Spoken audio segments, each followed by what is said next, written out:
webinar. That's elementary education. We are live. I'm just checking on my sites to make sure I'm live. Looks like I'm not yet. Hang on one second.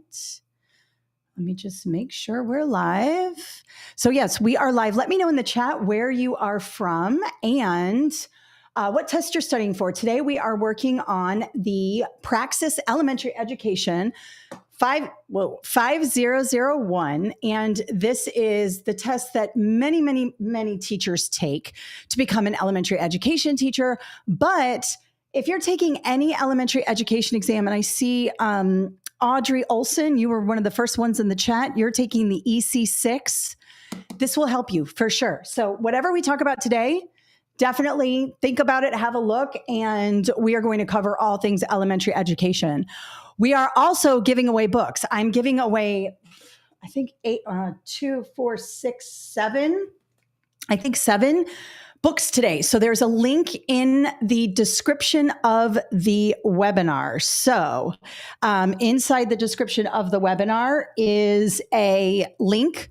Sign up, and we're going to give away 8 books in between this webinar. So that's really good. If you're watching in the future on YouTube, the giveaway's over. And if you're watching on YouTube right now or Facebook, you can't enter to win there. You have to come into the webinar. So there's a link in the description that you can click to get all the resources for the webinar, and you can come into here. So I'm just going to have a look and see where everybody's from. Good morning, everybody. You're taking the 5001. Anyone taking the 7001, which is another one that's ginormous.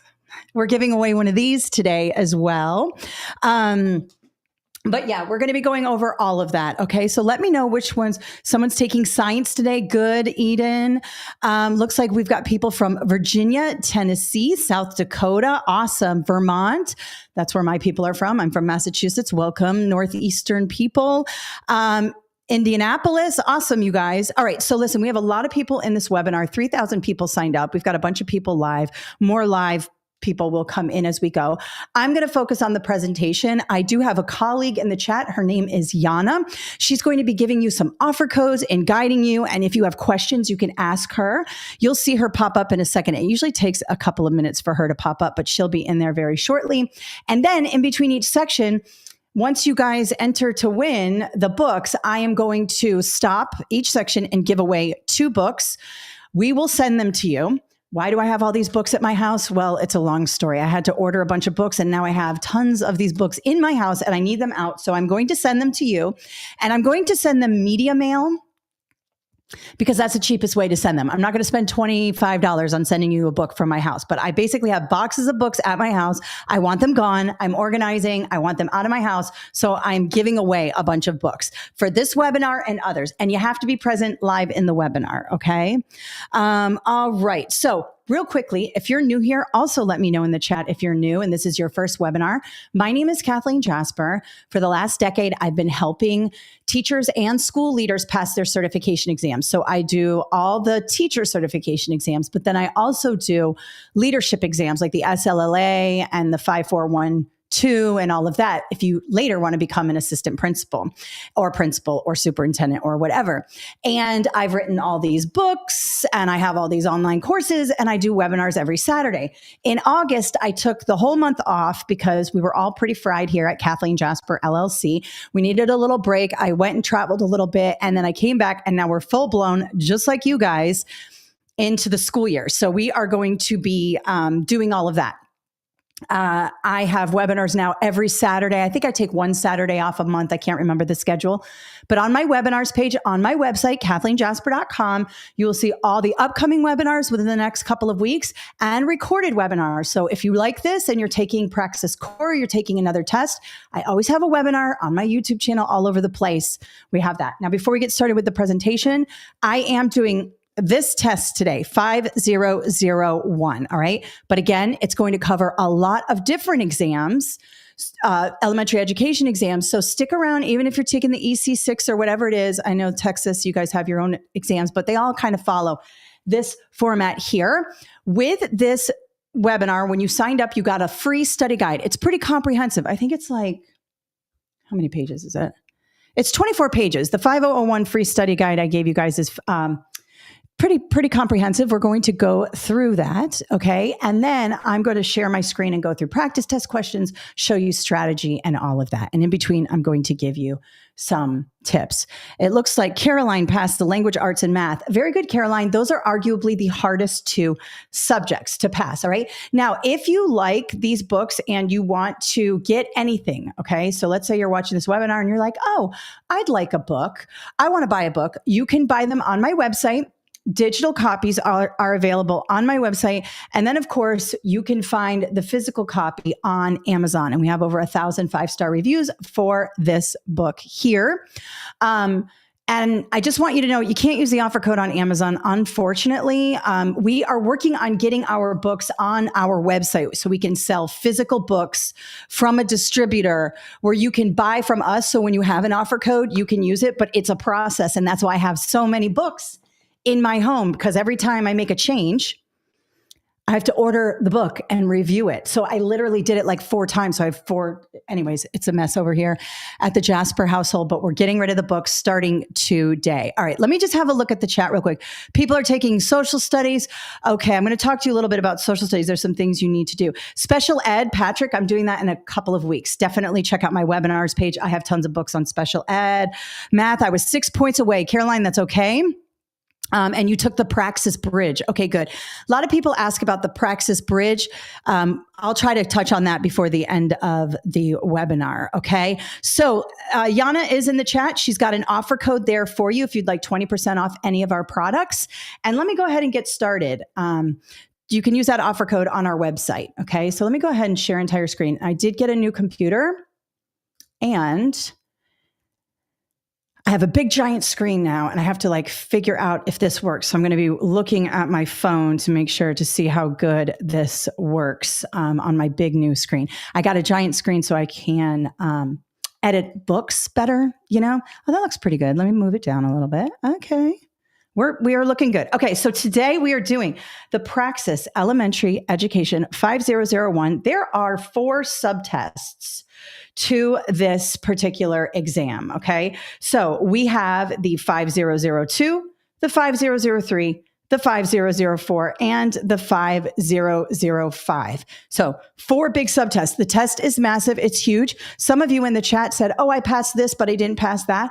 That's okay. If you don't get all 4 of these on the first try, you're normal. That's totally fine. Okay. There's no reason to get upset. And if you didn't pass any of them the first time, you are also normal. It's a very low pass rate for first-time test takers because this is going to ask you some stuff that you might not know a lot about. For example, if you're a brand new teacher or you taught a different content area, you might not know the foundational skills of reading. You might not understand the difference between phonemic and phonological awareness and phonological awareness and phonics. There are these very small nuances, right? So we want to make sure that we are understanding all that. And then the math, the 5003, and you can see these are the 2 biggest parts of the exam, 90 questions for the reading and language arts. And that's because when you're a elementary education teacher, you're a reading teacher first. I mean, that's just the way it goes. And then math, of course, second. So the biggest part is the 5002. So I think someone said they passed the language arts, reading and language arts. Great job.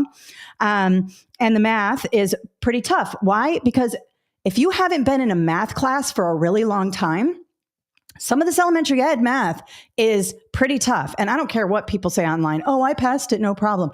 Congratulations, you passed it, no problem. There's a lot of difficult math. This is K through 6. And the math they do now in 4th, 5th, and 6th grade is no joke, you guys. So some of us need a refresher because you weren't working in the math areas. It's fine. Some of you are career changers and it's been 30 years since you looked at a math book. No big deal. I'm going to help you today.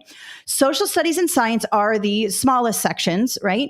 Now, here's the thing about social studies and science on this test.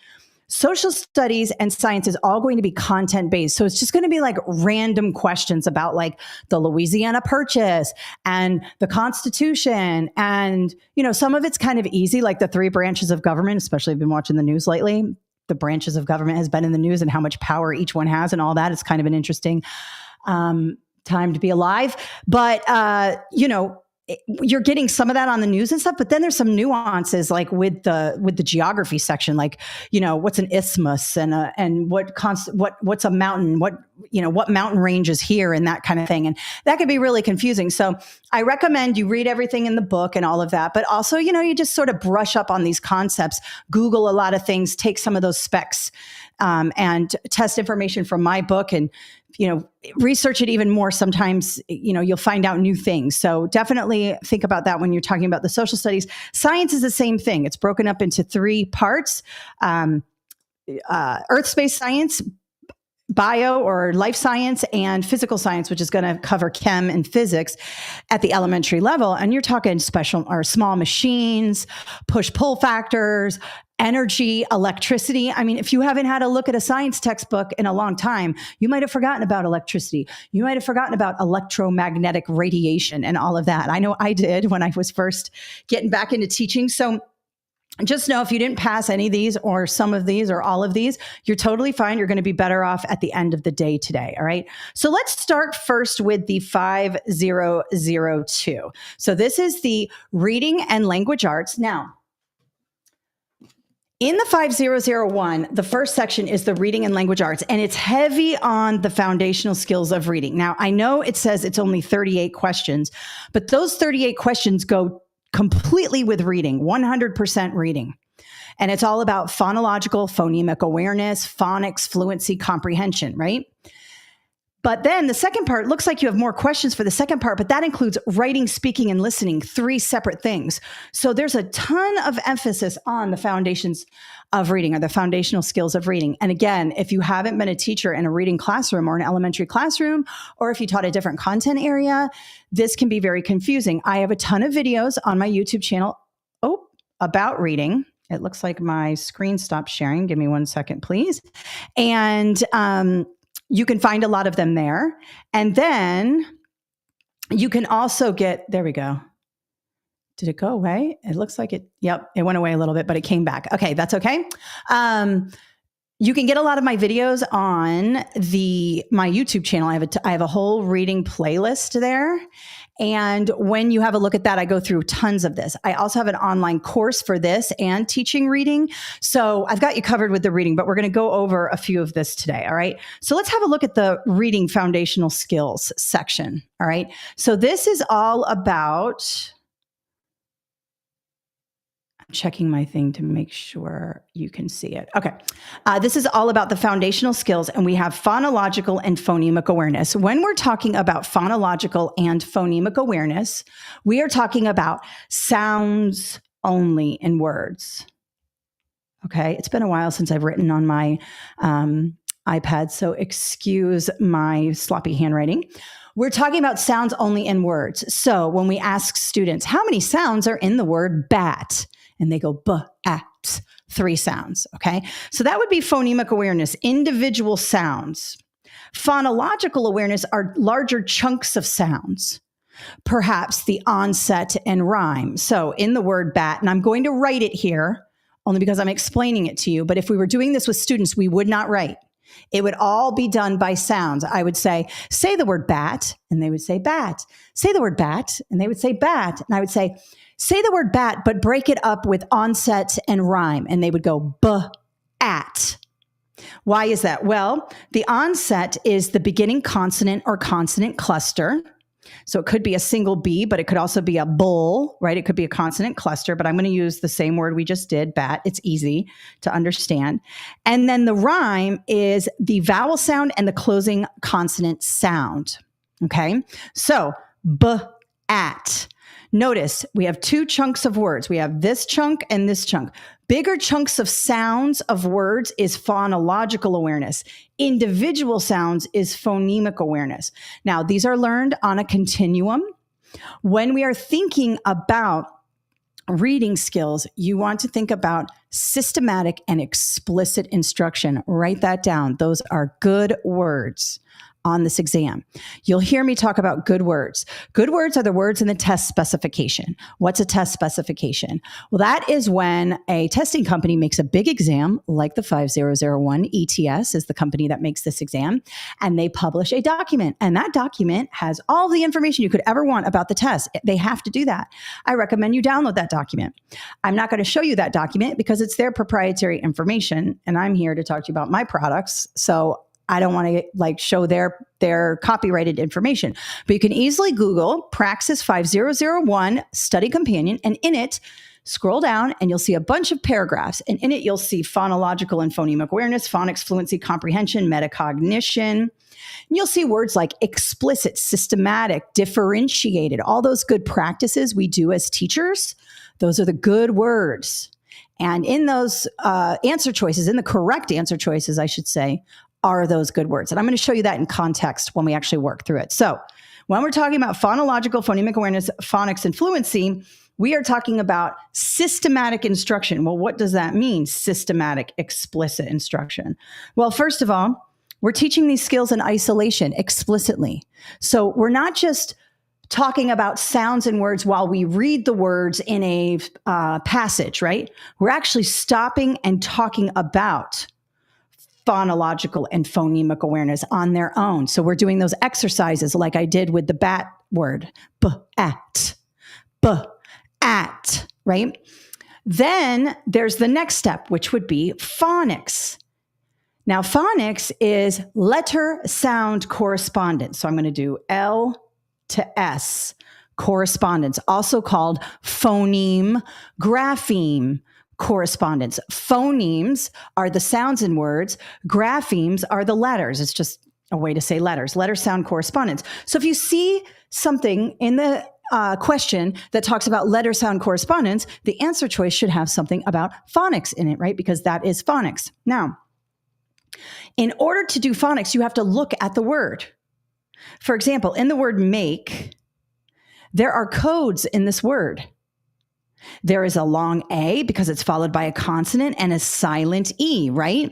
That's a code. That we learned that through phonics, right? We learned that silent E doesn't make a sound. That is a code specific to the English language. Other languages share it, perhaps, I don't know. But it is something that is about the English language, and that is part of our phonics system. Now, there's a bunch of others, like a P and an H in the word phonics. The PH makes a F sound, right?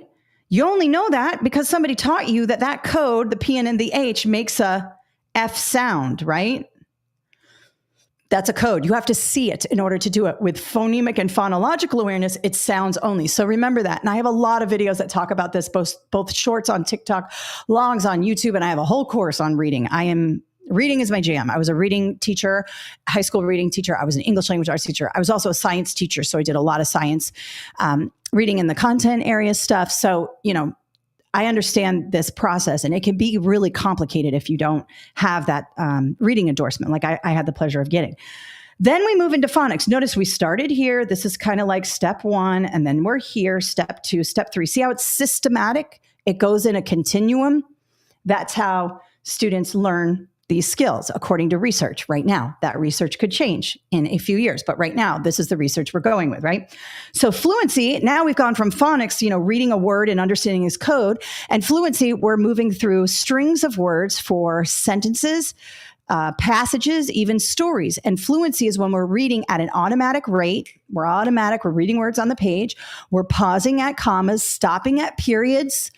All of that aids in comprehension. All of this is moving us towards comprehension, which is it all put together, and a lot of critical thinking, higher order thinking skills. This is the essence of reading. This is where we want students to be. But in order to get there, we need to take these steps.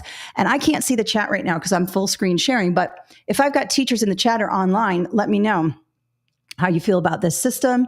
Many of you are probably using it. Comprehension is what we want from students, right? But it's hard. We take for granted comprehension. You read something, you're like, boop, boop, boop, your brain does it. But when you're teaching this, it's intense and it's interesting and really fun to see it all happen for a student. And then metacognition goes with comprehension.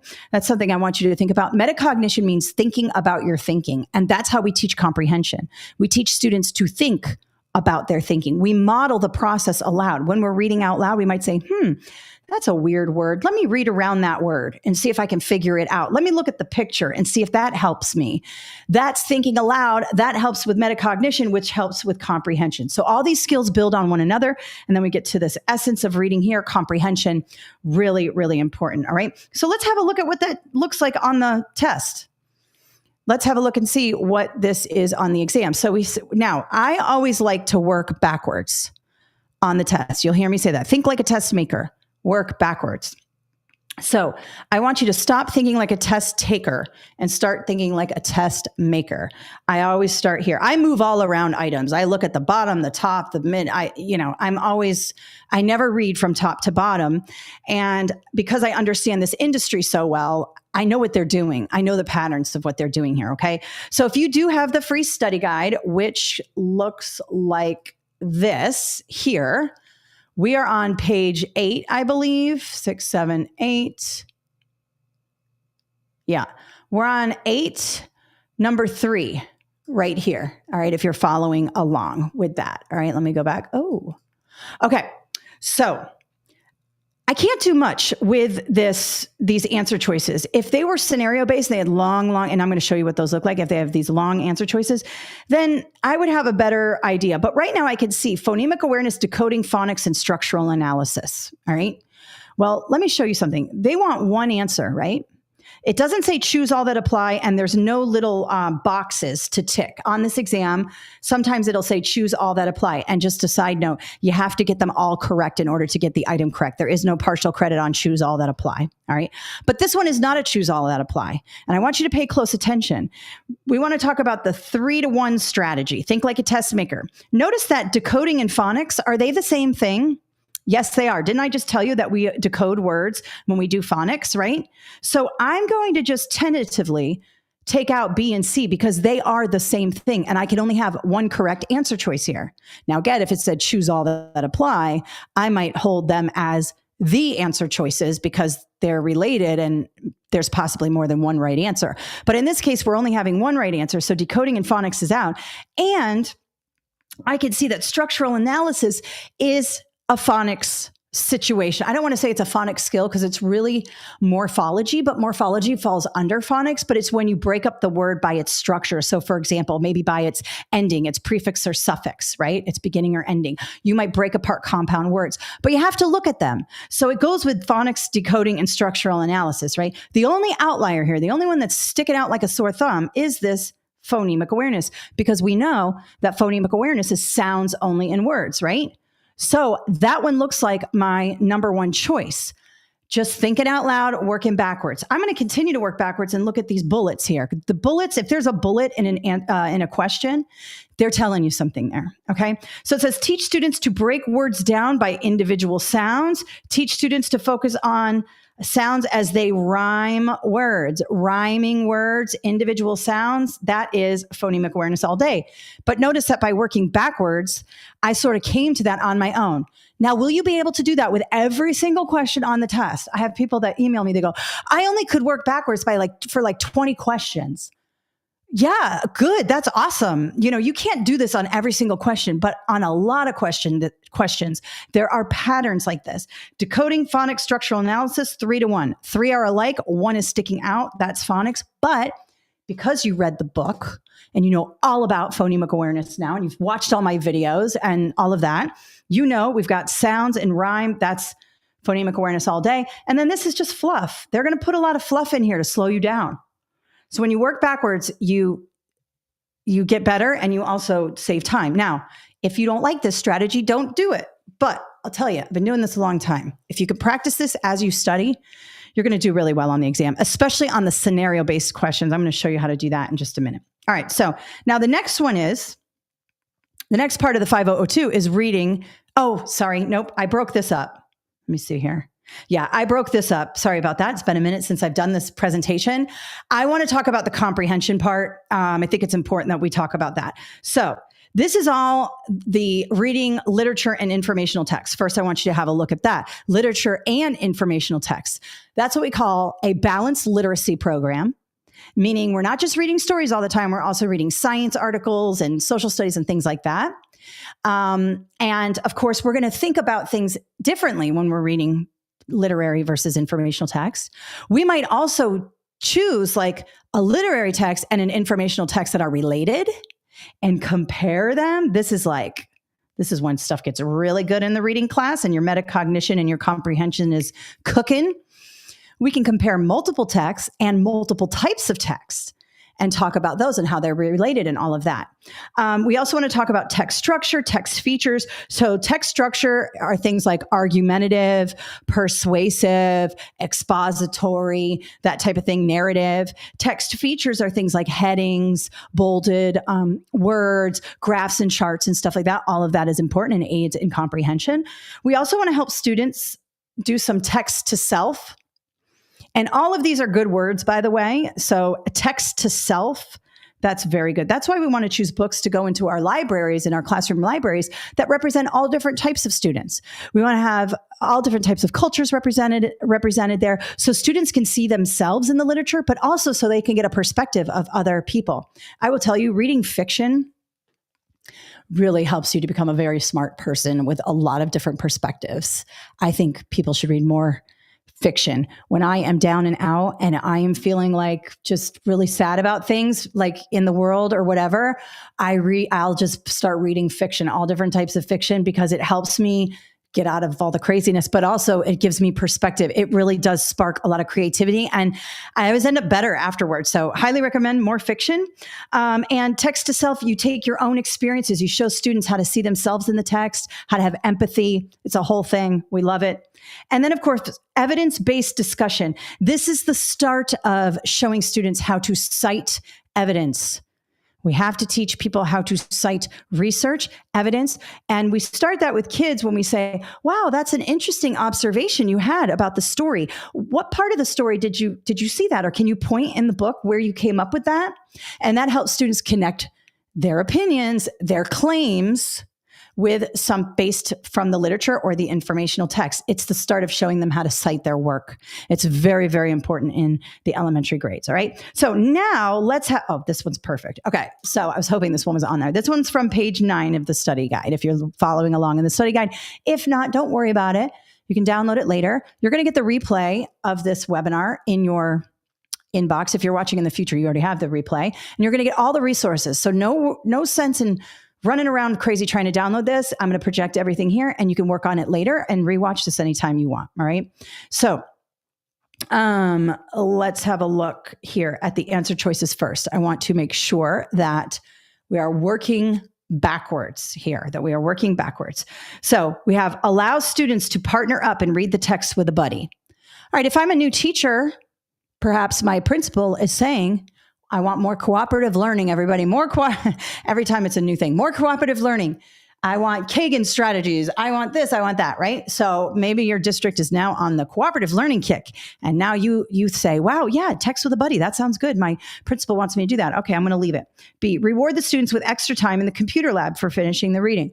Now, do we do this? Sure. Homework passes, Jolly Ranchers, extra time on the playground. All of those rewards will get you what you want a lot of the time. They're called extrinsic rewards, and they are typically not the correct answer. Pizza parties, stuff like that.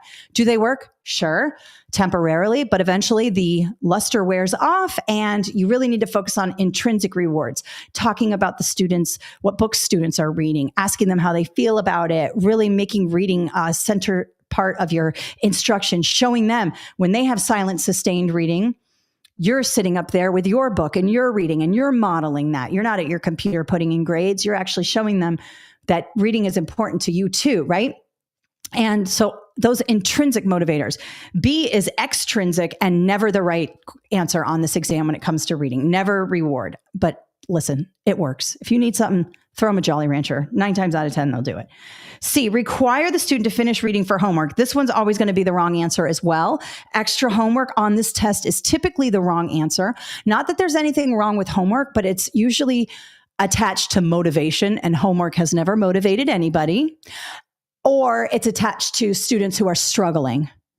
And those are, you don't want to do extra homework when someone's struggling, okay? And D, allow the student to self-select books from standards aligned group of informational texts. Ooh, I love this standards aligned. All right. So if you're a new teacher, you might be between A and D, but D all day has all the good words. Standards alignment is so important because the state is the one that develops the standards with the help of teachers and all of that. But it's the state standards that you're required to look at and everything and align your instruction to. And so it's really important that if you see an answer choice with the word state standards in it, you're taking a state standardized test that's given by your state to make sure you're going to be a good teacher. Standards all day is the answer. All right, let's have a look at the question now. What can the teacher do to motivate students to engage in the reading? Notice I'm still working backwards. 99% of what you need is in the last quarter of the reading passage on exams typically. So I just go to this question stem right away. What can the teacher do to motivate? Self-selecting books is certainly a way to motivate. It's intrinsic. Kids can pick what they want. And their standards aligned. So everything is aligned. It's all good. And they can choose what they want, gives them autonomy, helps them choose what they like. This is a great practice. D all day. All right.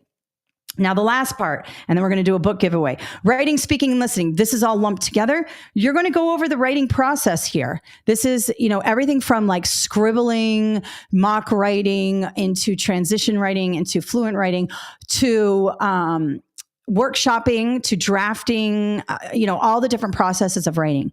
Also, audience awareness. This is very important. You need to know who you are writing to in order to figure out what text structure, right? If you're writing to your friend, you'll probably write a narrative, first person narrative. If you're writing to a school board to have them change a rule, perhaps the dress code or something like that, you would write a persuasive piece. So audience awareness is very important. There is a little tiny bit of grammar and mechanics, like commas, possessive nouns, some other stuff, parallel structure, some things you may not think about, right? Punctuation, stuff like that. And I have a whole section on that in my book. We're not going to go over it today because it is pretty nuanced. I also have a grammar playlist on my YouTube channel that will help you. And then, of course, presentation skills. That's the speaking part. We want to make sure students can present their ideas, have articulation. We also want to make them active listeners too. So when other people are presenting, they're listening, they're taking notes, they're asking questions. So we do that as elementary teachers. You guys are all doing that with your kids. Awesome. All right. Now let's do one more question here and then book giveaway. This is from page 9. This is number 9. Now, a lot of people will start up here and read all the way down. And then you have to go back and reread this. Let's start with the answer choices first, okay? This has to do with feedback. I know this because I wrote this question, but let's have a look at what's going on here. I've got quotation marks here. You use the term American alligator a lot. Try combining sentences to give the paragraph varied language. All right, on this exam, when it comes to writing, varied language is a good word. We want to teach students how to not be so robotic, right? We want them to be flowy with their words, using different types of words to express themselves. We don't want them to be super robotic. So encouraging the student to have varied language is good. The only thing that's missing from this is a positive. Typically, you want to do a positive and then a critique.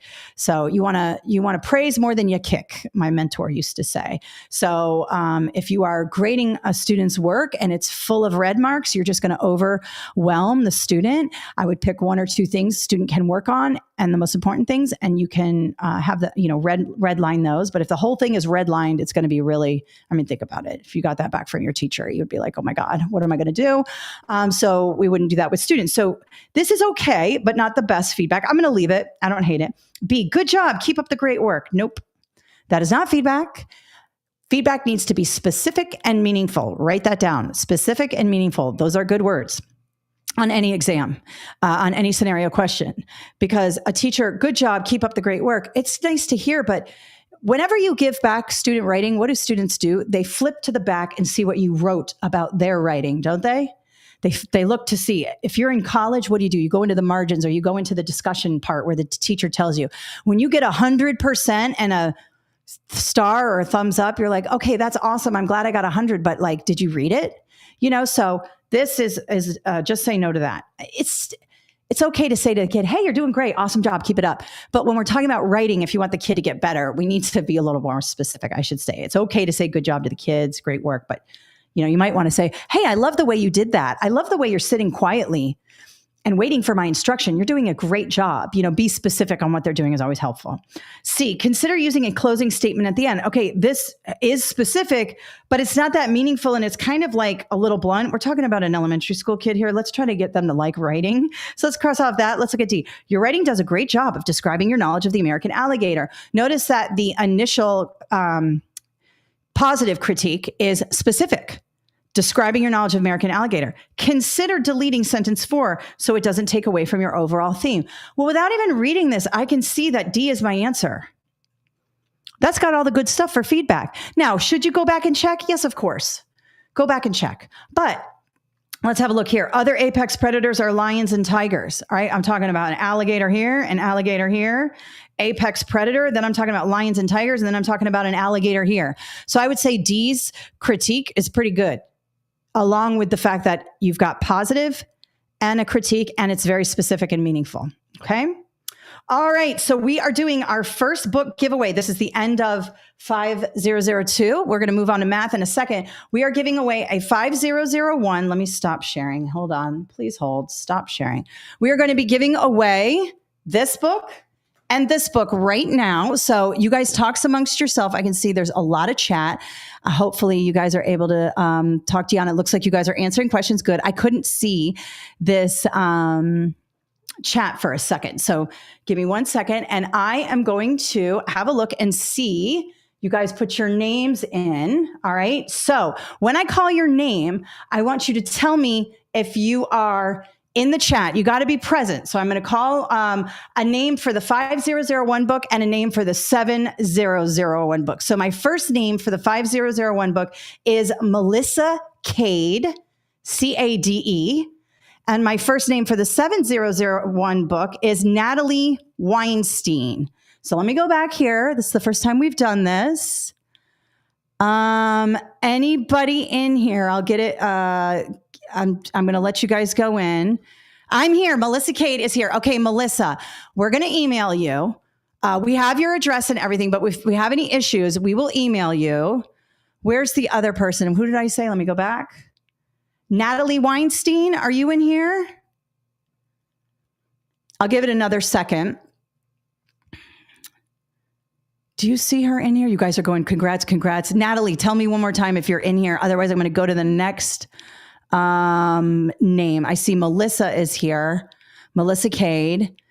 Oh, Natalie, you're there. That's it. But I don't need either of them. You can give them to somebody. I have the 5. Okay.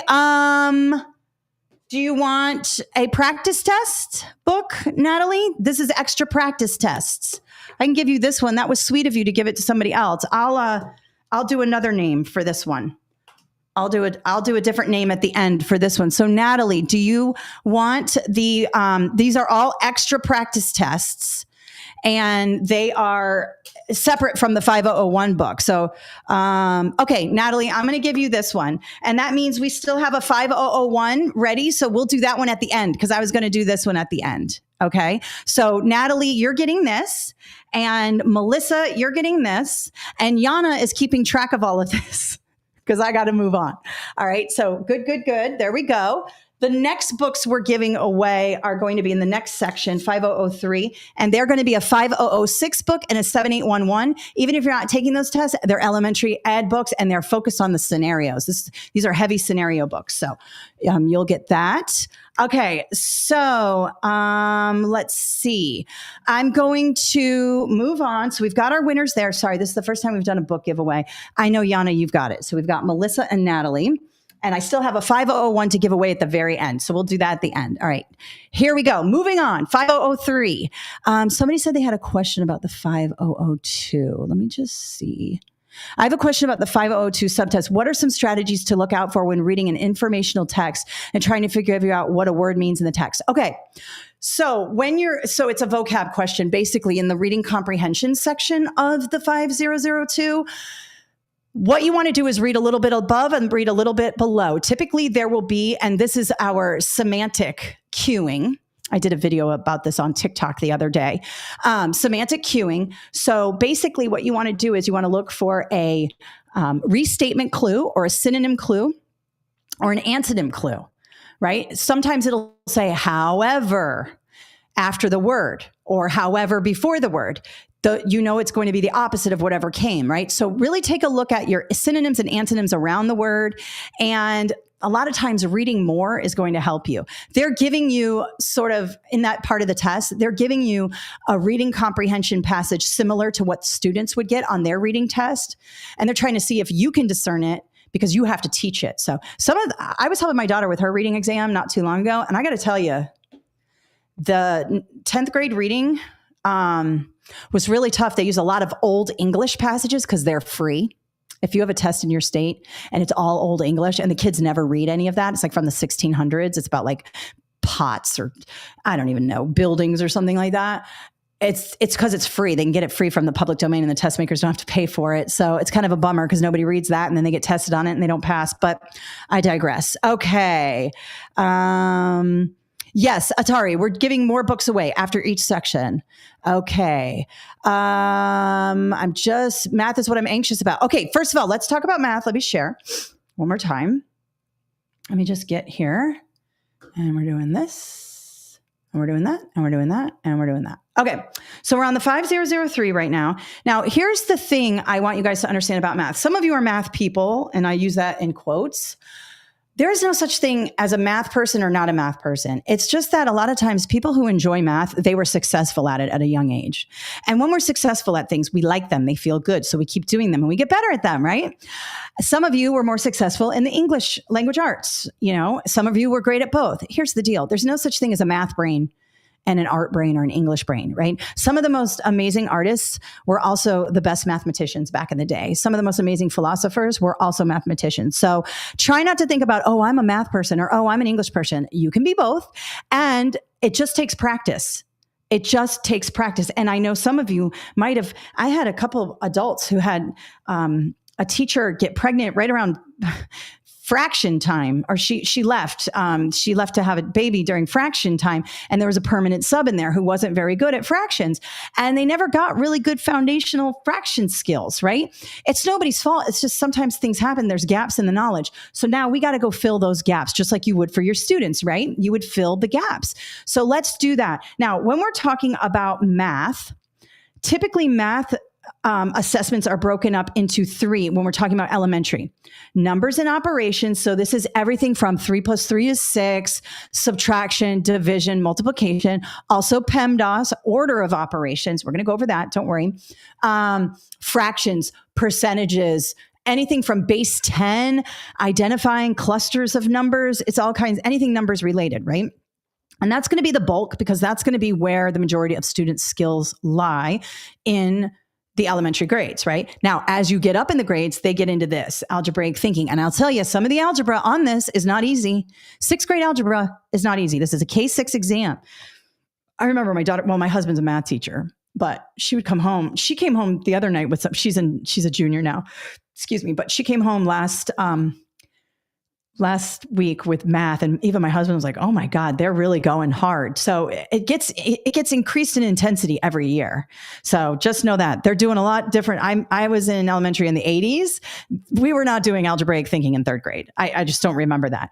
And then of course, geometry, measurement, probability, and stats. Again, a very difficult content category, especially if you haven't seen a math exam in a long time.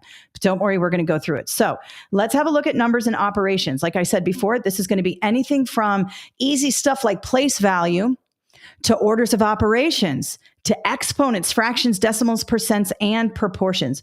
I love proportions because they help you solve a lot of questions. You can use proportions for a lot of things. And I have a ton of videos on them. I also have a very intense online math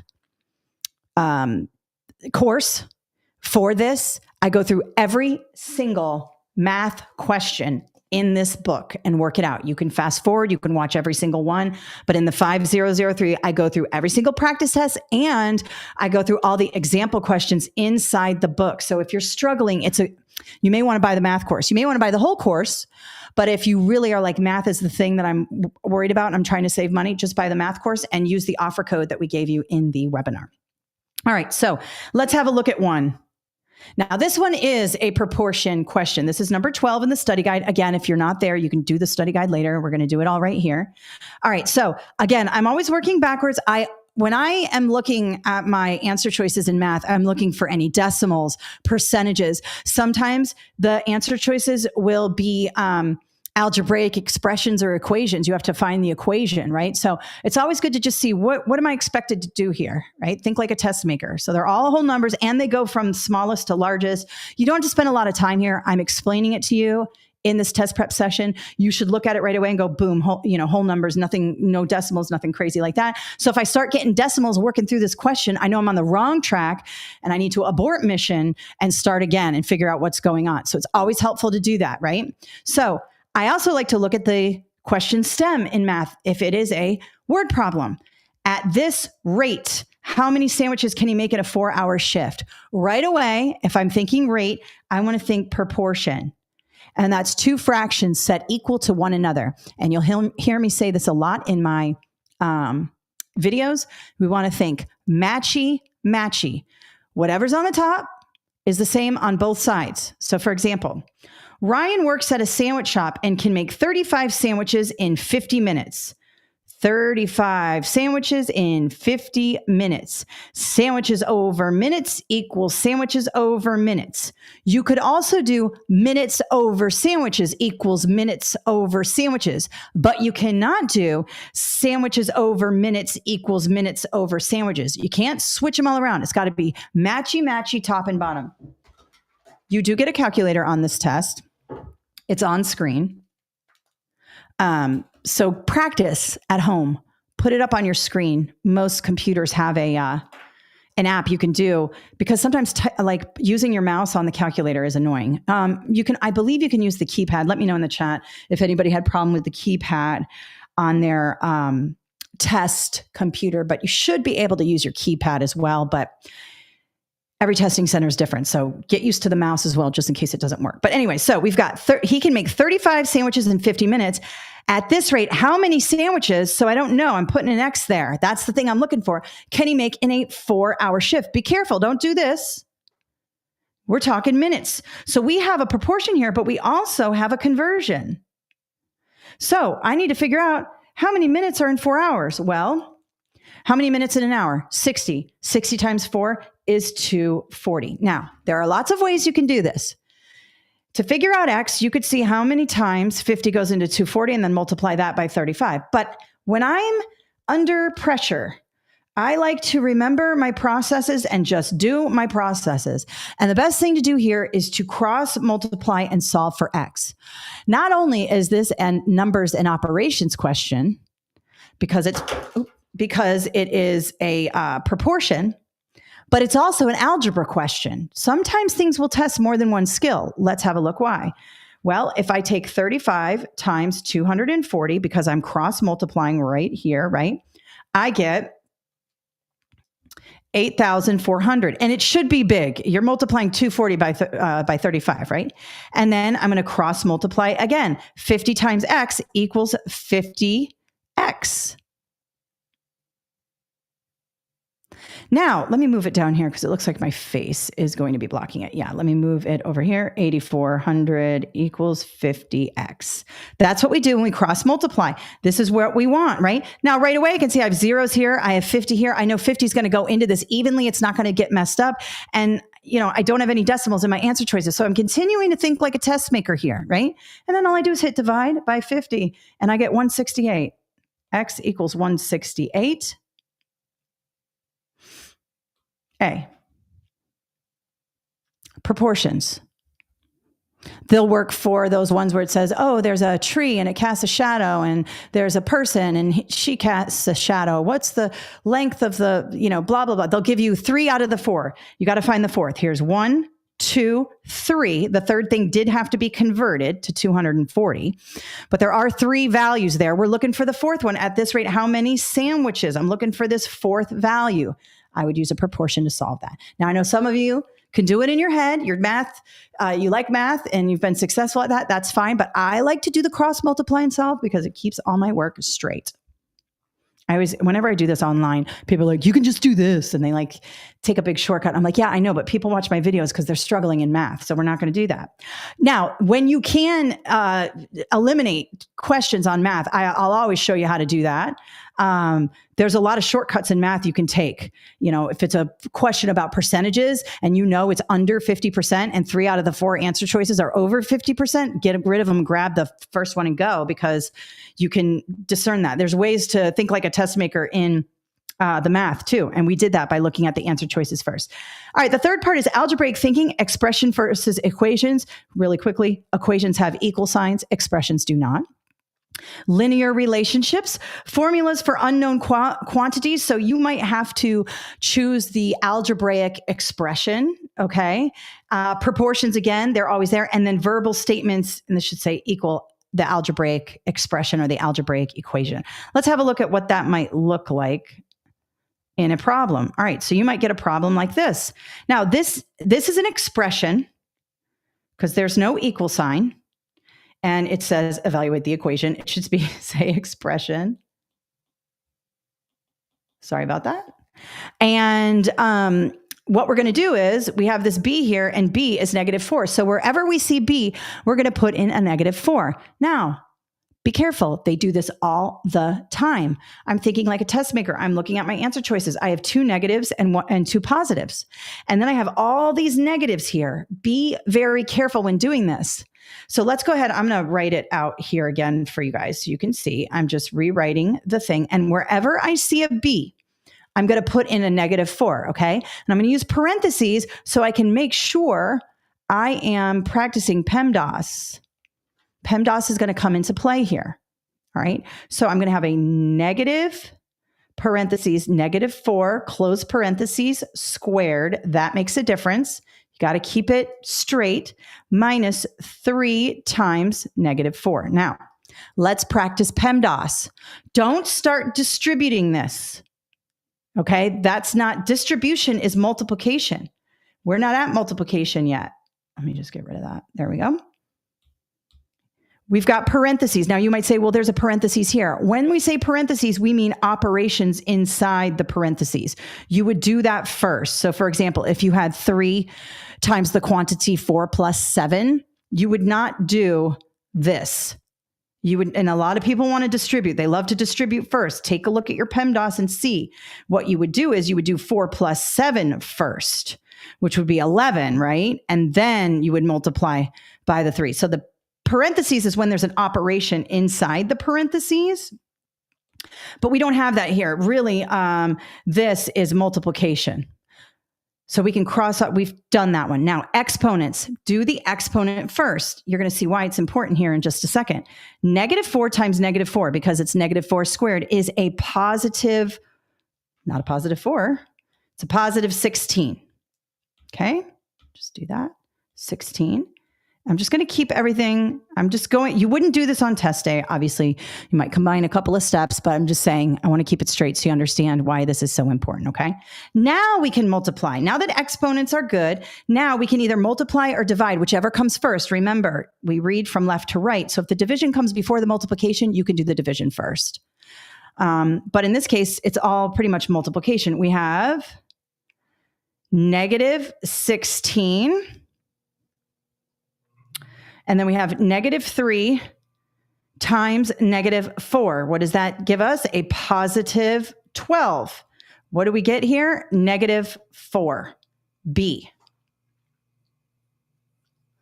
Now, if you were to do this first, if you were, I want to distribute, right? And you did that first, you would have a positive 4 squared. This negative would go away.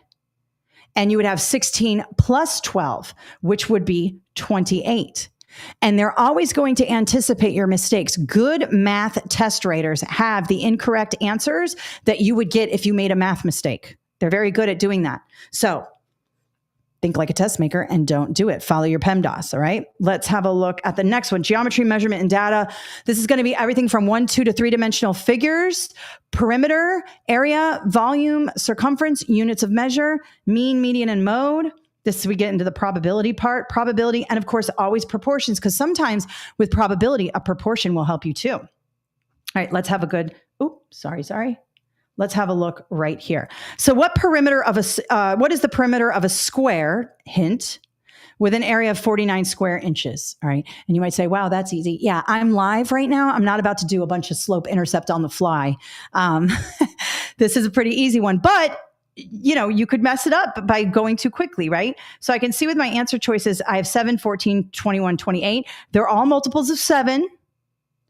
I see this 49 here. I see perimeter, be careful, and area. We have to do two things. So first, let's figure out, it is a square, and I'm going to attempt to draw a square with equal sides, sort of. It's pretty good, right? And the area, so that means this times this equals 49. And it's the same because it's a square. So what times what equals 49? Well, 7 times 7 equals 49, right? Now be careful. Sometimes you're moving quickly. You go, 7 plus 7, 14. Or you go, it's 7. And you move on. No, they're asking, be careful, go back, look at the question stem. What is the perimeter? That means we're going to multiply 7 times 4 or add 7 plus 7 plus 7 plus 7. And what does this give us? 28 inches. I like this one because sometimes we're so good and we think, this is easy. And we move too quickly and we might go, the area, you might find the side and go, that's it. Because you're under pressure, you're moving quickly, you want to get done, you're in a testing situation and you forgot to check the question stem. And that said, we don't want what the side is. We don't want the area. We don't want one side plus another side. We want the perimeter, 7 plus 7 plus 7 plus 7, or 7 times 4, which equals 28. All right. Next one. And then we're going to do another giveaway. All right. This one looks complicated, but it's not. This is a probability question. So I can look at my answer choices here, thinking like a test maker. And I say I have 2, 13, 14, and 25, all whole numbers, no decimals. If I start getting decimals, I know I'm on the wrong track. And I can see here, how many more combinations of meals will her customers be able to get with the new additions? All right. So I'm looking at combinations and I have how many more. So that's an operation, right? How many more do I have? There's probably some subtraction in there. This person versus this person, comparison, right? All right, let's have a look at the question. Ellie's food truck currently serves 4 main dishes and 3 side dishes, and each meal consists of 1 main and 1 side. So if you order from Ellie's food trucks, you get an option of 4 mains, 3 sides, and when you order, you pick 1 main and 1 side. Okay? But next week, she's adding 1 main dish and 2 sides to the menu. How many more combinations of meals will her customers be able to get? All right, let's figure out what she starts off with, okay? So all you have to do to find out how many combinations there are in this, because you only get one main and 1 side, that's 4 times 3. So initially, she had 12 different types of combinations.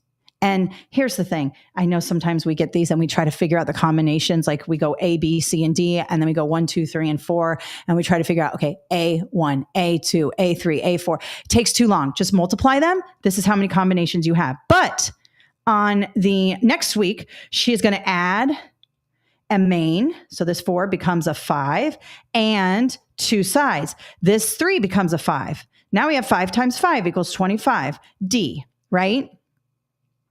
No. Moving too quickly. It says, how many more combinations of meals will her customers be able to get? How many more is going to be 25 minus 12 equals 13.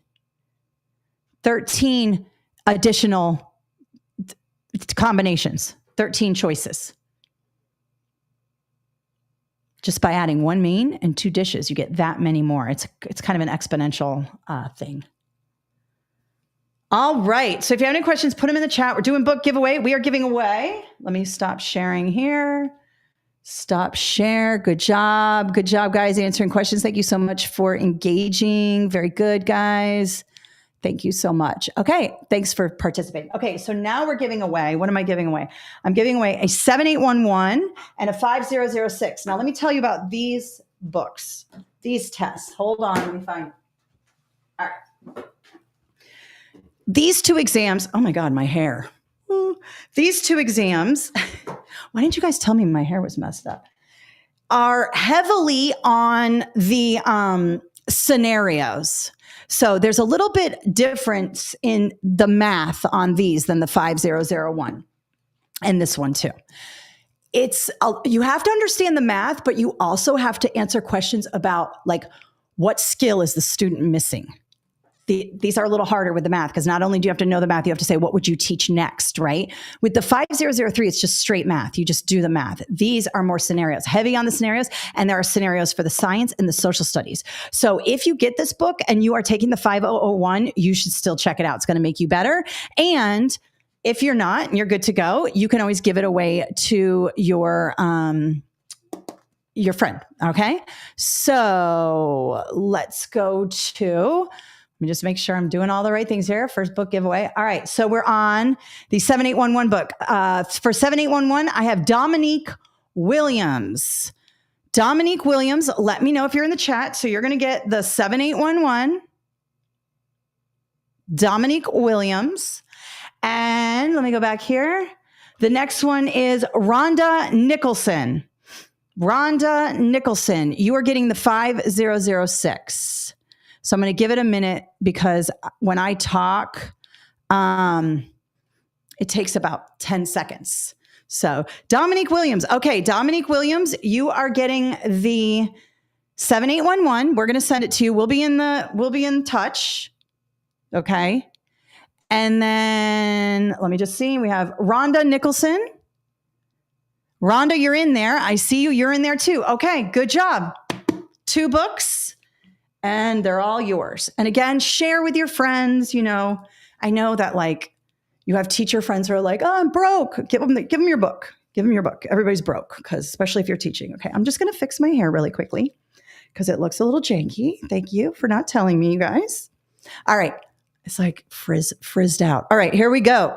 Now we're working on the 5004. This is going to be the social studies. Okay. And again, this test is huge, you guys. So I'm doing as much as I can here, but there's going to be a lot more on the test. So that's why I recommend really getting into that book and reading the book. Okay. So the 5004 is broken up into 3 content categories as well. We have U.S. history and government. This is the biggest part of the exam. This is going to be all your branches of government, the Constitution, Declaration of Independence. Also, European exploration, the triangular slave trade, or transatlantic slave trade, depends on how they talk about it.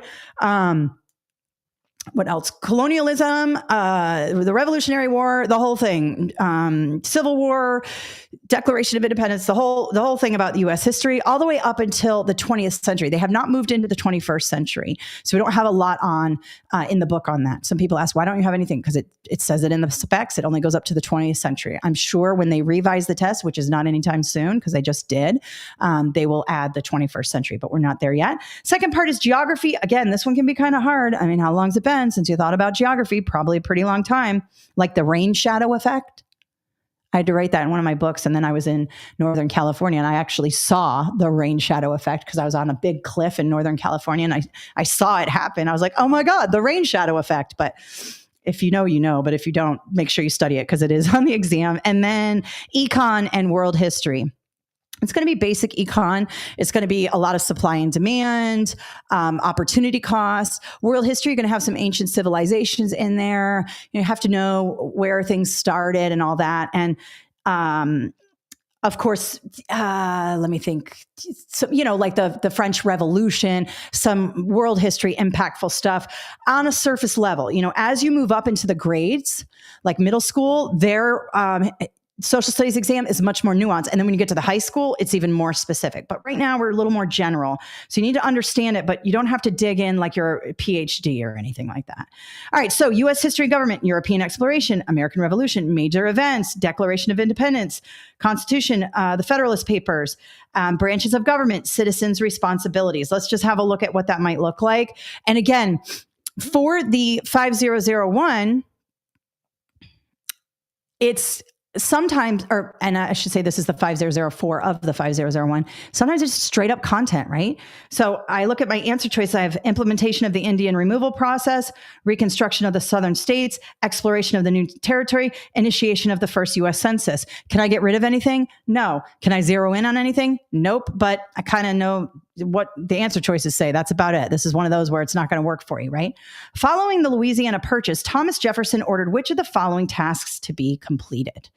All right. Now, if you don't know a lot about the Louisiana Purchase, I suggest reading the history part of my book. But it's when the United States purchased this big portion of Louisiana. It wasn't just Louisiana; it was all the way up the center of the state, all the way up to into Canada. Or did it go into Canada? I think it did. Yeah, because. Well, no, I don't know. Don't worry. I'd have to look it up real quick. But anyways, this big chunk of the United States, people tout it as the best thing ever because there was no bloodshed. There was no war. We just bought it. But there was a lot of bloodshed because we removed a lot of the Native Americans that were there. But it wasn't, we didn't have to fight. Well, I mean, we did fight for it, but in a traditional sense where you like go to war with somebody and take their land. So they say, oh, it's the best thing ever, right? But before, even though this was happening, the thing that Thomas Jefferson wanted to happen was an exploration of the new territory. Go west, right? Lois and Clark, go out west, tell me what you see. And they go out there and they see a lot, right? And they find gold and other stuff and other places where people already live. And so then we start going out into the West and start removing Native Americans and things like that. But right off the bat, Thomas Jefferson wanted exploration of the new territory. They're talking Lois and Clark here, okay? The other ones do not work. Now, again, you'd have to have some baseline of history. And some of you are history buffs and you can take this test no problem, right? But maybe you're not all up on economics or world history. Maybe you are an American history person and you knew this right off the bat, right? But world history is a little rusty. That's why it's really important to have a look at all that. All right. The next one is geography, anthropology, sociology, world geography concepts, what rivers are in what continents sort of thing, physical systems, cultures, and migration. And so we'll have a look at this right now. So which of the following terms is used to describe agriculture with large parcels of land are cultivated using machinery rather than manual labor? All right. So this is called extensive farming. And again, you have extensive kind of goes with large. They will do this on the exam where they know you are not an expert in farming, but they're hoping you can sort of, you got machinery here. You have big parcels of land and machines coming in and harvesting those crops. That's extensive. Intensive farming is when you have small pieces of land and you specialize on certain things. This is when we go to like farm to table, stuff like that. That's intensive farming and it's much more costly, right? Extensive farming, it's factory farming.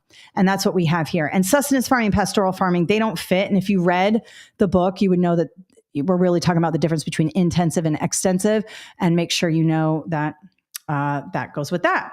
All right. And then, is this a world history? Yeah. All right. Let me go here.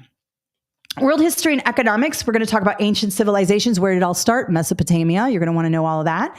Developments in the 21st century across the entire world. Cross-cultural comparisons. Basic econ. I told you that before. Supply and demand, scarcity, choice, opportunity cost, things like that. And then populations, resources, and impact. So it might look something like this. All right. So when a country, which of the following is an absolute advantage? So let's look at the answer choices. Now, I didn't work backwards on this one because it was just one sentence. So when it's one sentence, just have a look. So when a country can produce more of a good using the same or fewer resources than another company, or country, I should say. So that sounds like an advantage. I'm going to keep that. Let's look at B. When a country produces goods at lower opportunity costs than its competitors. That kind of sounds like an advantage too, because it's lower opportunity costs. But I like A better because it can produce more of a good, which means they can buy, you're going to buy from that person. Okay. C, when a country specializes in the product, it is most efficient in producing traits for products that other countries are most efficient at producing. Okay, let me read that again. When a country specializes in the product, it is most efficient at producing and traits for products that other countries are most efficient at producing. So we're kind of like efficient and efficient. C is out. It sort of negates the both countries are efficient. So we need absolute advantage. When a country has an economic surplus and its trading partners has an economic shortage. No, that's a little bit different. An economic surplus is good, but we're talking about producing goods here. A is the answer. When a country produces a good using the same or fewer resources than another country. So something like, well, I don't know if this is even true, but maybe, I don't know. Well, I can give you one. China and electric cars. They are producing a lot of really cool electric cars at a really low cost, right? Well, we actually have a 100% tariff on Chinese electric cars because they could flood our system. They have such an advantage that they could flood the American system and put all of our American companies out of business. And you can say whether that's good or bad or whatever. It's certainly up for debate. But that is an absolute advantage that China has. Why? They have cheap labor. They have, a way of making these cars that we cannot. We cannot pay our people that low and have them make the cars. So that would give them an absolute advantage. And then they get all the money. And so that's why A is the best answer there. All right, are we done here? Wait. All right, one more. Which of the following civilizations was the first to use irrigation? This is a ancient civilizations question. All right. And Mesopotamia, they were the first. Now, Egypt really perfected it. Egypt used, and they're known for irrigation as well, but the first people to do it was Mesopotamia. Typically, Mesopotamia were the first at anything kind of civilization related. It was in Mesopotamia that we believe that is the cradle of civilization, where people started to sort of get together in groups, build little societies, farm, irrigate the crops using the river, and stay in one place. Up until Mesopotamia existed, we were all sort of roaming around trying to find food and stuff like that. And it wasn't until later that we realized, we could get together, form communities, civilizations, and sort of hunt together, farm together, commerce, all that stuff that we do today, right? So B was the first. Now, Egypt is known for its even more elaborate aqueduct systems, but Mesopotamia was the first one to do it. All right. All right. Another book giveaway. Here we go. We are giving. Okay. So now I'm giving away the 7. I'm giving away 2 different books. I'm giving away the 5007. Sorry, let me stop sharing. Okay, here we go. I'm giving away the 5007 and the 5008. The 5007 is reading and language arts and social studies. For this test, they clump those 2 content areas, okay? This one is math and science. These are basically the sections of this. So one person is going to get the 5007, one person is going to get the 5008. Let me go over here and check. All right. For the 5007, we have Marcia or Marcia. I'm not sure. Sometimes it's Marcia, sometimes it's Marcia. Let me know. Cobbs, Marcia or Marcia Cobbs. For the 5007, let me know. And then for the 5008, we have Pamela James. So let me know in there. Let's see. One more time. 5007 is either Marcia or Marcia Cobbs, and the 5008 is Pamela James. I'll just wait another second, and then I'll call another name. Are you guys in there? Marcia or Marcia? Let's see. I don't see you guys. Both of you aren't there? Pamela James. All right, I'm going to read a new name because I don't see you guys in there. If you're in there, let me know. It's fine. I have other books. It's okay. Don't worry. Okay. Well, here we go. Let's do the next one. Geraldine Haley for the 5001. And Neonte Johnson. I'm sorry if I butchered your name. So the first one for the 5007 will be Geraldine Haley. Are you in there? I thought I saw you commenting, actually. Oh, there you are, Geraldine. All right. Sounds good. So you're going to get the 5007, which is the social studies and language arts. And Neontae, Neontae Johnson. Are you in there? Let's see. Oh, there you are, Neonte. Yeah, tell me. I mean, hopefully I'm not butchering your name. I'm so sorry. Neonte, we've got you. So Neonte is getting the 5008 and Geraldine is getting the 5007. Congratulations, guys. Awesome. We're going to keep giving away books. So I've got a lot of books, guys. So, all right, let me just check to make sure the other ones are not in here. Okay, let's move on. We are moving on to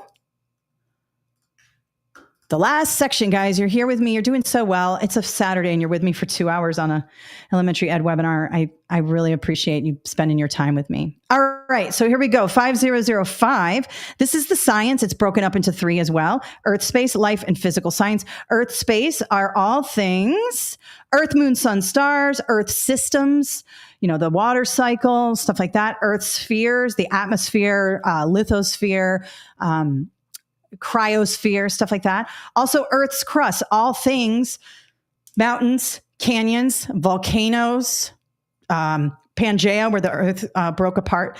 And then, in all science, we want inquiry, especially for like something like the 5008 or the 7814. The science, the scenario questions, whenever you get a scenario question in science, look for the inquiry where you are having students touch the science, where you're having students go in and really instead of just reading it in the book, although reading in science is amazing. I was a science teacher and a reading teacher. They need to learn how to read science and write science, but we also want to show them, right? And have them do the labs and go outside and touch the rocks and all that. So inquiry and a sense of curiosity is very important. All right, let's have a look here. This is Earth space. And even though it's not about the Earth or stars, it's about the water cycle, which is Earth space. So it says the picture is an example of. Now, we have water cycle here, water, hydro. Now, this is easy. Obviously, there are going to be some easy ones, low-hanging fruit. Grab them and move on. Now, here's something I'll tell you about something easy like this. Number 3, easy hydrosphere question might have come after a really tough question about something that you don't know, and you don't know. So here's what I think you should do, especially for those of you who are having trouble. Answer it, because you want to answer everything. And if the time runs out, you want to make sure you've answered everything, okay? So narrow it down 50-50 if you can and grab one and go. Because imagine you spending all that time on that one question, and then when you got to this one, time ran out, or maybe you missed the last 3 questions on the test and they were super easy. So don't spend too much time.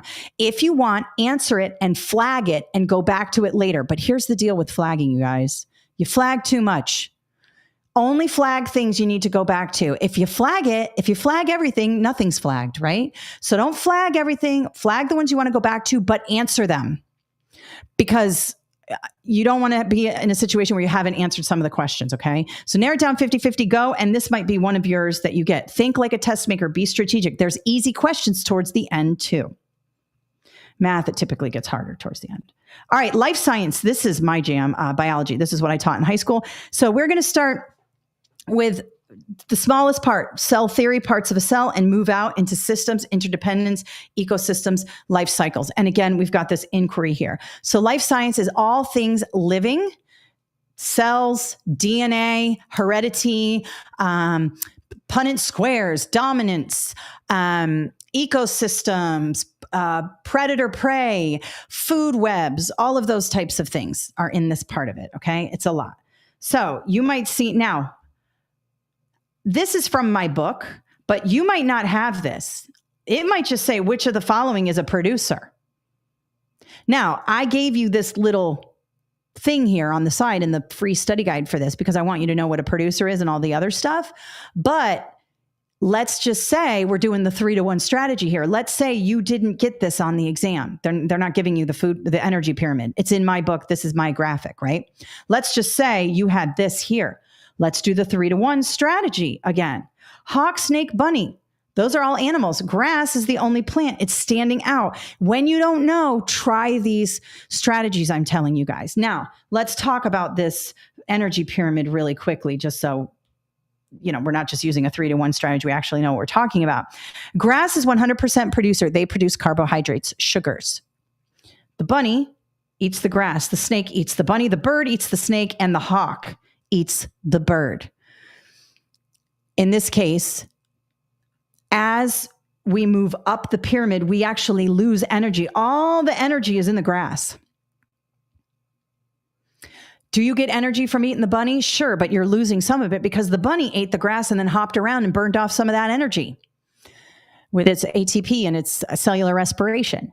So we do want to make sure we understand that energy is reduced as we move up the pyramid, and grass and plants are 100% producers.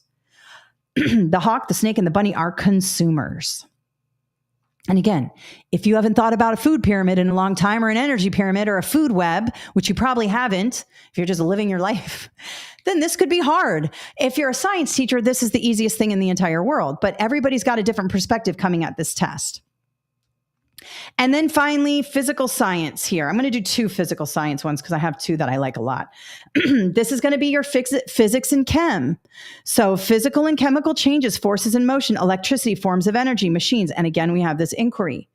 Physical and chemical changes, tearing, burning, rusting, periodic table, the pH scale, structure of atoms, electrons versus neutrons versus protons, all that stuff. You might have to revisit it. If you haven't been thinking about that in a while, you're probably pretty normal. Forces in motion. Those are going to be kinetic energy, potential energy, electricity, closed circuits, open circuits, forms of energy. I just said that: kinetic, potential, electromagnetic, machines, lever, pulley, wedge. Okay. I have a whole section on that. And then of course, inquiry. Let's have a look at these 2 questions. Then we'll do the book giveaway. Okay. Now, I'm going to look at the answer choices first because I want to show you something that test makers do. You may or may not see this on your test, but you will see it on a test. You'll know what I'm talking about in a second. Let's have a look at this. A, when the ground becomes positively charged, the negatively charged electrons in the cloud move down. When the ground becomes negatively charged, the positively charged, you see what they're doing here? They're rearranging the same exact thing. When you see questions like this, slow down and have a look at what they're attaching to. They're saying when the ground becomes positively charged, the cloud's negative charges move down. When the ground becomes negatively charged, then we have particles in the cloud becomes intermingled. Particles on the ground become intermingled. All right, so right away I see it's just a rearranging of the same thing. All right.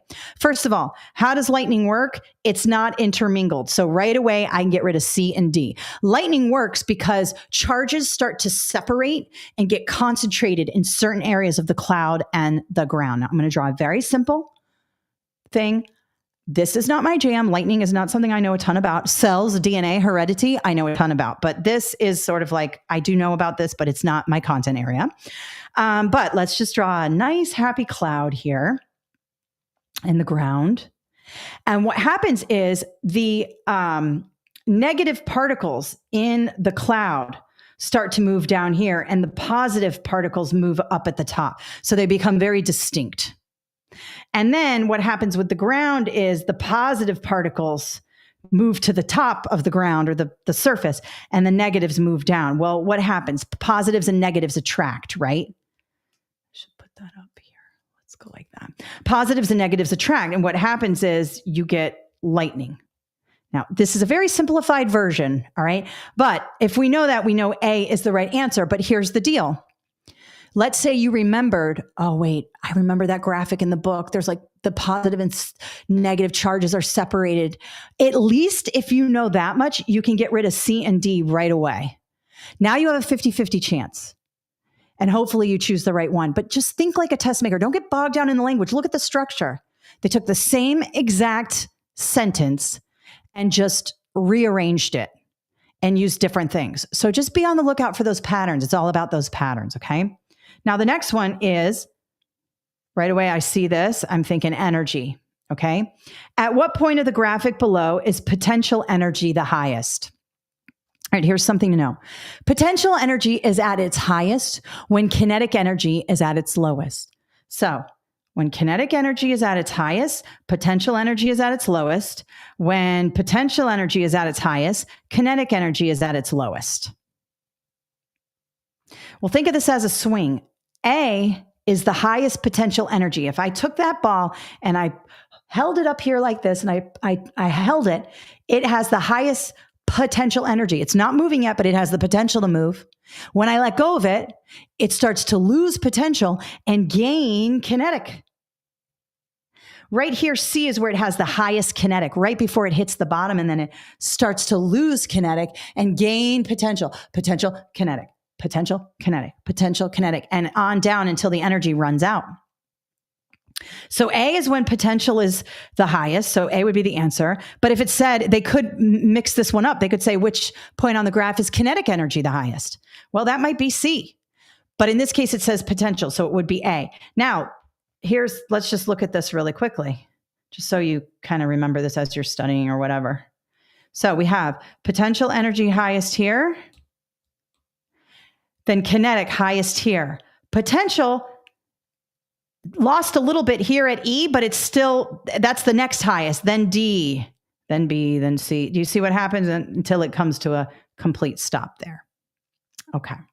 All right, one more book giveaway. This time we're doing the 5901. Let me go over here and stop sharing. We're doing the stop sharing. There we go. 5901 and 5001. And now let me tell you a little bit about the 5901.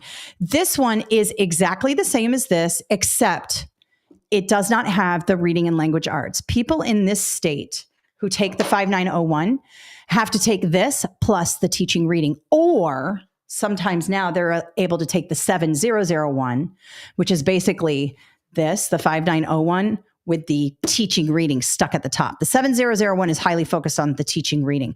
The 7002 is the 5002 removed and teaching reading is put in there. All right. So 5901, same as the 5001, except it's missing the language arts and reading. I would highly recommend you watch my reading video tutorials if you're going to use this book, if you need the reading.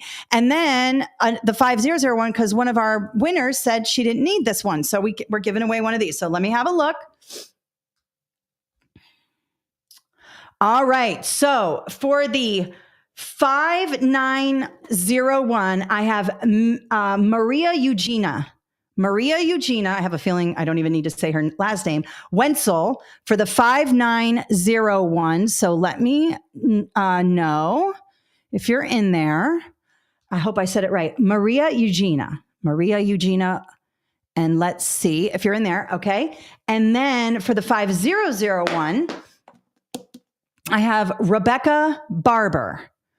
5001 is Rebecca Barber. Okay, Maria Eugenia, you're in here. And Rebecca Barber is for the 5001. She's here. Marielle says she's here. Rebecca Barber. She's here. Okay. All right. Well, Yana, you're saying she's here. So Rebecca Barber, I didn't see it, but it looks like my staff did. Maria Eugenia, you're here. Rebecca Barber. There you are. I see you, Rebecca. Awesome. Okay, good job, guys. So we're going to give away more of these books, but if you want the book, you can get it at a discount. Let's say you didn't win today. I know a lot of you wanted to win. Congratulations to all of our winners. And thank you so much, you guys, for entering and win. This is fun. I'm going to start doing this on every webinar. So if we're doing a special ed webinar, I'm going to give away special ed books. If we're doing a SLLA webinar, I'm going to start giving away SLLA books. But let me just show you where you can get a lot lot of our things. And I've got some new TikTok videos that'll really help you and lots of free resources. Okay. So first, let me talk to you about our Praxis elementary education programs. Some of you got these other study guides. If you go under study guides here and you look at elementary education, these are all the elementary education books we have. And we gave away the big books of these. We gave away the 5001, the 7001, the 5006, 7 and 8, 7811, and the 5901. All right. But this is our 5001. And we have those extra practice tests, which I forget, one of the other people got this. Melissa, I think Melissa decided to go with this. This is a new practice test book. It's all additional practice tests. So I only did this for the 5001 because I believe you should read the study guide and get to know the skills, because you can't rely just on practice tests, but it's what the people want. You got to give the people what they want. So we've got the practice test here. You don't have to, I would take some of these off if you don't want them all together. But you can buy on our website the digital download. Again, we do not have physical books on our website yet. We're working on it. The digital download is sent to you immediately after you purchase. Now, let's say you only need the math. You can just buy the math. But if you need more than or 2 or more, I recommend buying the entire book. It's less expensive that way. Now, if you want the physical, you do not want a digital book, click this Amazon link and it'll take you out to find let me zoom in here. That's kind of small. It'll take you out to get the physical book. Now, listen, you can't use the offer code here. I can't, this is the publisher. I can't go in. I have to unpublish the book in order to do it. And that's a mess. Also, please don't buy used. You can if you want, but it's going to be worked in. Nobody wants a worked in study guide. And we get emails that say, hey, I bought your book on Amazon, but it had writing in it. Well, did you buy it used? Yeah. Well, if you buy it used, it's going to be writing in it. I highly recommend getting it new. It's a few bucks more, but whatever. This is our brand new second edition.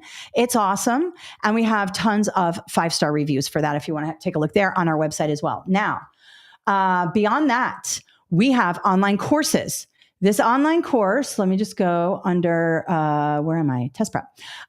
This online course here for the 5001 is so comprehensive.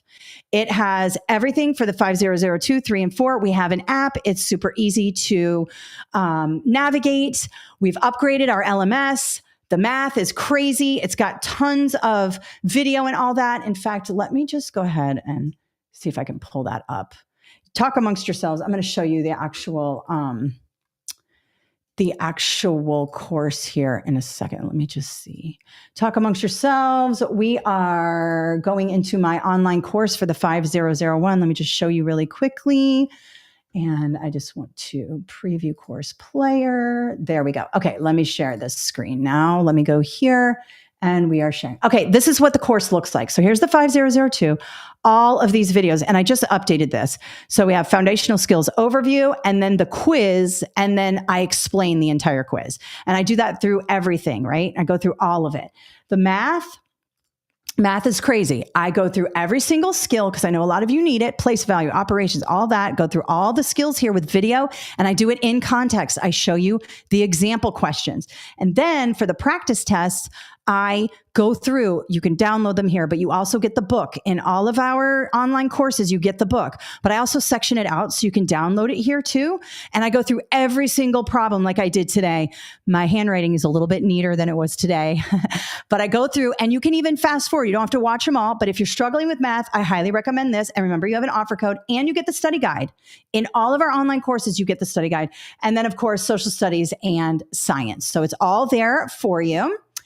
Beyond that, if you're looking for some free resources, check out my YouTube channel. I have so many playlists, so many things that you will love here. If you liked this webinar, if you're new here, subscribe to my YouTube channel. You guys, I'm almost to 100,000 subscribers. I've been doing this now for 10 years. It's taken me 10 years to get this close. I want to get that YouTube plaque. It's been literally 10 years. Other people, they have millions of subscribers, but education isn't as exciting as, I don't know, running around a city and like rating pizza or something like that. But we're almost there. And then of course I have TikTok. I love being on TikTok. I've got a bunch of shorts here. Talk a little bit about code-based skills, meaning-based skills. This is my latest. Little phonics here. I do some math, Praxis core. I talk about the specs. How do you find the specs to find those good words we talked about today? Lots of just different ways in which I share there. I'm also on Facebook, Instagram, all of the socials. I'm on LinkedIn, although whatever. But use that offer code for 20% off. You're getting an email from me in about 20 minutes with everything we talked about today. I know how tired you guys are. You just got it back into school. You're working on your classrooms. You're trying to get your head above water. If you're a first-year teacher, I promise we all felt that way. It's okay. It'll get better. You'll be able to walk in there and feel okay. And I just appreciate you being here with me on this Saturday. We had 200 people plus live on this webinar. And I just thank you guys for being here on a Saturday. I'm sure there are a bunch of, other things you'd rather be doing than listening about, the systematic reading instruction. Somebody just said 5205 is the hardest. Well, Haley, I'm having a webinar next week. Let's look at my webinars one more time. Sorry, I want to go over that too. I have more webinars coming up next week. Under this tab here, free webinars, scroll down, Foundations of Reading and Teaching Reading, 5205. Come to my webinar next week, especially if you're struggling with the 5002 or the 7002. This is that. And I get into it even more than I did today. And then after that, we have the Principles of Learning and Teaching, the PLT. I've got Praxis Core coming up, Special Ed. And if you're taking anything right away and you can't wait for the live, I've got you here. I also have, where is it? Classroom management right here. Some of you are just getting in there and those kids are giving you a run for your money. Watch my classroom management webinar. I promise you. Start the school year off with success. I got lesson planning in here too. Where's my lesson planning? Lesson planning? Where are you? Here it is right here in the front. Lesson planning. If you need some help with that, using AI, guys, I got you. Okay. So many free things. I also have online courses if you really like it. The Teach a Survival course for new educators here. I've got classroom management and AI in action. This particular course is all about how to use AI as an educator. And you can use your offer code to do that. All right. So listen, guys, thank you so, so much for being here today. And if you have any questions or concern, email us at info@kathleenjasper.com. We're so thrilled you're here. Thank you for being a teacher. Thank you for spending time with us today. And be on the lookout in your email for my email with everything you need. And those of you who won today will be in touch, okay? Have a great day, everybody. Bye-bye.